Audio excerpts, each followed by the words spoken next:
কখনো কখনো আমাদের এমন সময় মনে হয় যে আমাদের অনেকগুলো কাজ আটকে আছে, শত দোয়া এবং আল্লাহর কাছে মোনাজাত দেওয়ার পরেও আল্লাহ যেন সেটা কবুল করছেই না। এক সময় আমরা অনেক বেশি হতাশাগ্রস্ত হয়ে যাই। তাই আমি আজকে আপনাদের জন্য একটি ভিডিও নিয়ে আসলাম, যার কারণে আপনারা সেই আমলটা করার পর আপনাদের আটকে থাকা কাজগুলো মীমাংসা হয়ে যাবে ইনশাল্লাহ। আর তাই আজকে আমি আপনাদেরকে কোরআনের এমন একটি দোয়া শিখিয়ে দিব, যেটা কিনা মাত্র 7 দিনের পরীক্ষিত আমল। জীবনে এমন অনেক সময় আছে যখন সব দিক থেকে চেষ্টা করছেন, তবুও কিছুই এগোয় না। ফাইল আটকে থাকে, সুযোগ হাতছাড়া হয়, কোনো কিছুই যেন ঠিকভাবে মিলছে না।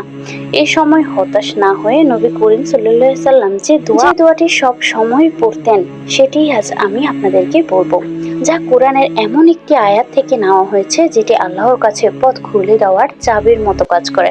সে দোয়াটি হচ্ছে সূরা তাহা, যার আয়াত নং হচ্ছে 25 থেকে 28। সেই দোয়াটি হচ্ছে রব্বিশ রাহলি সদরি ওয়া ইয়াসসির লি আমরি ওয়াহলুল উকদাতাম মিন লিসানি ওয়াফকাহু কাওলি। এর অর্থ হচ্ছে, হে আমার প্রভু, আমার বক্ষ প্রশস্ত করে দাও, আমার কাজ সহজ করে দাও, আমার জিহ্বার গিট খুলে দাও, যাতে মানুষ আমার কথা বুঝতে পারে। আমরা এই আমলগুলো কিভাবে করব, সেটা এখন আপনাদেরকে বলবো। প্রথমত হচ্ছে, প্রতিদিন সকালে কাজ শুরু করার আগে 11 বার পড়বেন এই দোয়াটি। তারপরে হচ্ছে, যে কাজটি আটকে গেছে সেটির নাম নিয়ে এই দোয়াটি করবেন এবং তারপর আল্লাহর কাছে বলবেন, হে আল্লাহ, আমার এই কাজটি আপনি সহজ করে দিন এবং বরকত দান করুন। আর এইভাবে 7 দিন ধারাবাহিকভাবে করুন। ইনশাআল্লাহ আপনি দেখবেন যে কাজ এগোচ্ছিল না সেটি হঠাৎ সহজ হয়ে গেছে। যে মানুষ সহযোগিতা করছে না সে নিজেই পাশে আসছে। আর আপনার অন্তর থেকে ভয় ও অস্থিরতা দূর হয়ে যাচ্ছে। আপনার যখন সব দরজা বন্ধ লাগবে, যখন কোনো কিছুতেই আর সাহায্য পাবেন না, তখনই এই দোয়াটি বেশি বেশি করে পড়ুন। দেখবেন আল্লাহ এমন এমন দরজা খুলে দিবেন যেদিকে আপনি তাকানো নেই। কখনো কখনো জীবনের মোড় ঘুরে যায়, শুধু একবার পড়ুন রব্বিশ রাহলি সদরি।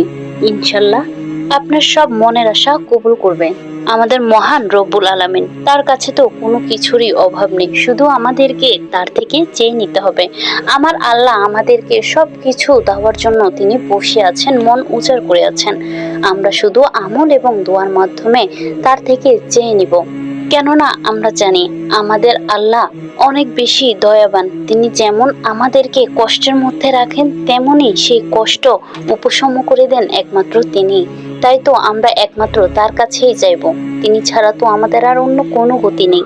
আপনারা নিষ্ঠার সাথে এই আমলটি করবেন। আল্লাহ সুবহানাল্লাহ তাআলা সবার মনের আশা কবুল করবেন। আমিন।